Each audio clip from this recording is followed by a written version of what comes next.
At the annual lake house gathering, my relatives voted, no more free rides for the outsider. I'd been paying the upkeep, so I notified the HOA of the violations they'd ignored, leading to fines and a forced sale they couldn't afford. I, 34 found out I was the outsider at my own family's lake house when they held a vote without telling me the real agenda. The property had been in the family for 40 years.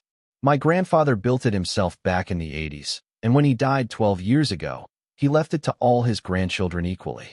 There were 8 of us total. The will was clear, shared ownership, shared responsibility.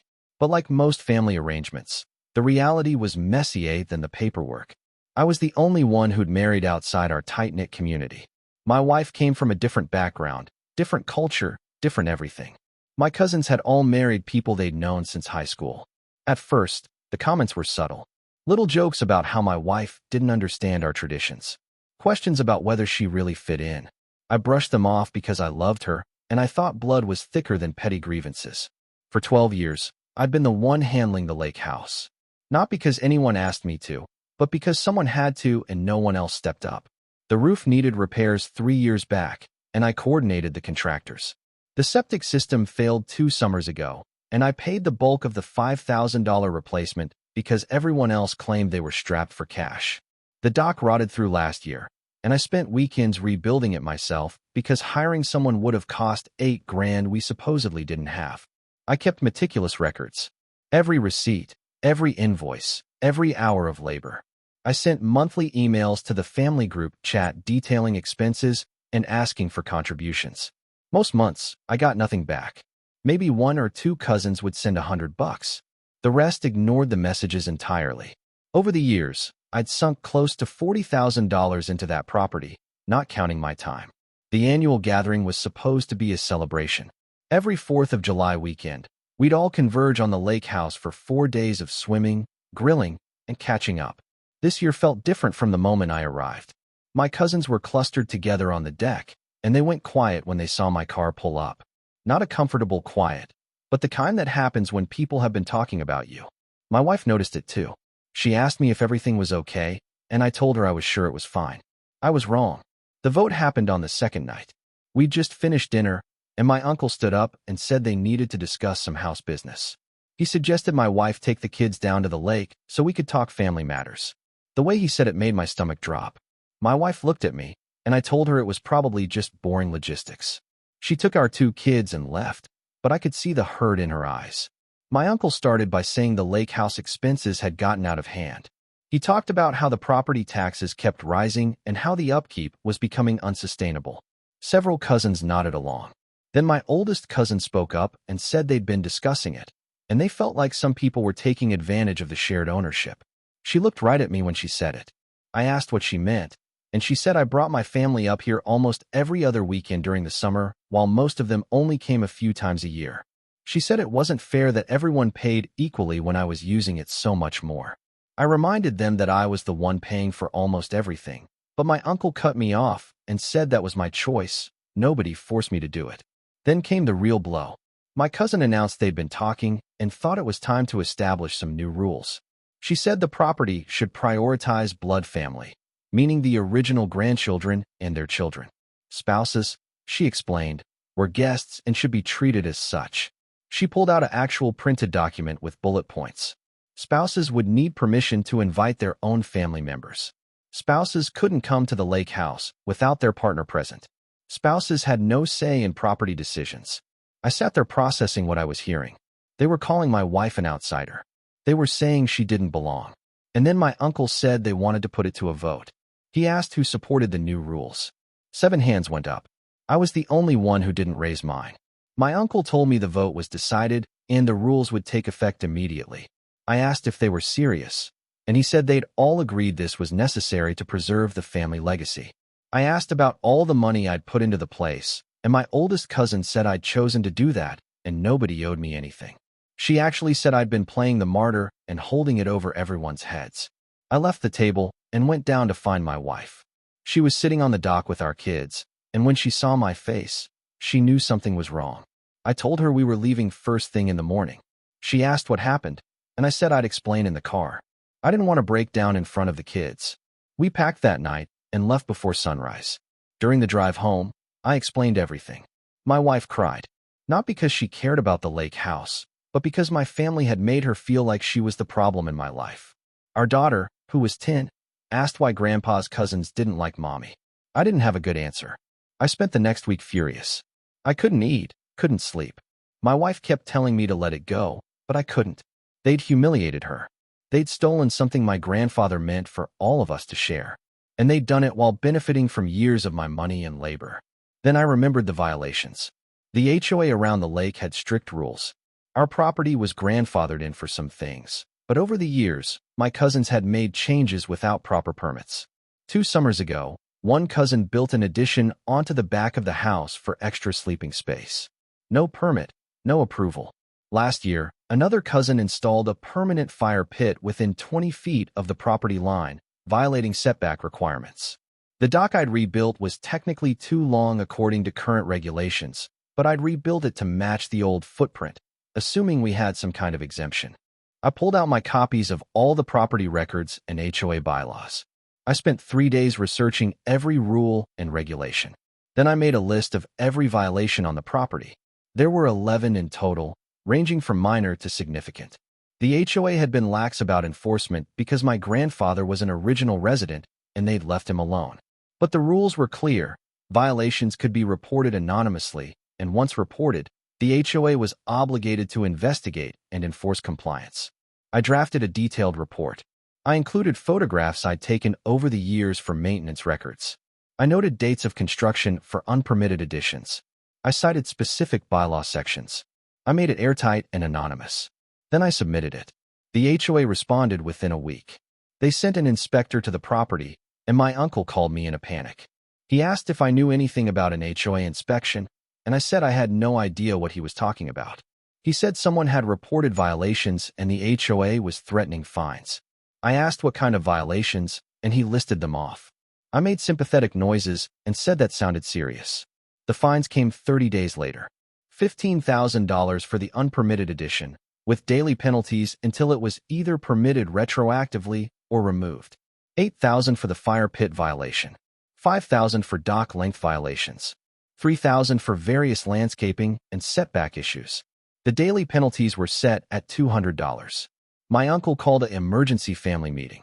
He sent a message to the group chat saying everyone needed to contribute to pay the fines and fix the violations. My oldest cousin replied that she couldn't afford it right now. Another cousin said this was ridiculous and they should just fight it. My uncle said fighting it would cost more in legal fees than just paying. I watched the group chat blow up. Accusations started flying about who reported it. One cousin suggested it was a neighbor with a grudge. Another said it was probably someone who'd been denied lake access. Nobody suspected me. The daily penalties added up fast. Within 2 weeks, they'd accumulated another $3,000. My uncle sent increasingly desperate messages asking for contributions. He even messaged me privately asking if I could help cover costs temporarily. He said he knew I'd put a lot into the place, and he hoped I still cared about preserving it for the family. I told him I'd have to check my finances and get back to him. Then I didn't respond to follow-up messages. By week 3, the total amount owed was close to $40,000.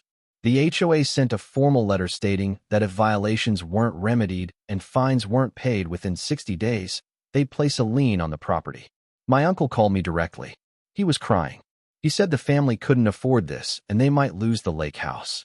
He asked if there was any way I could help. I asked him if they'd reconsidered the rules about spouses. There was a long silence. Then he said this wasn't the time to discuss that, and I said it seemed like exactly the time. He got angry and said I was being petty while the family legacy was at stake.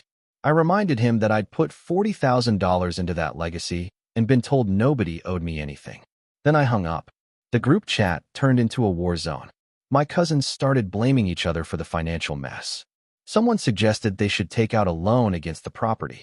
Someone else pointed out that they'd never agreed on a proper expense-sharing arrangement, and maybe this was karma. My oldest cousin, the one who'd led the vote against my wife, sent a long message saying they should all just sell the property and split the proceeds because clearly nobody could handle shared ownership. That's when my uncle proposed the vote to sell. He said with the fines and required remediation work, they were looking at $50,000 minimum in costs. Nobody had that kind of money. If they sold, they could pay off the fines from the proceeds and each take their share. The property would probably sell for around $400,000, meaning $50,000 each after costs. I voted yes. So did 6 others. My oldest cousin voted no, but she was outvoted. The realtor they hired said the property would be a tough sell with the HOA violations hanging over it. They'd have to either fix everything first or sell it significantly under market value to someone willing to take on the problems. My uncle decided to fix what they could and pay the fines to make it marketable.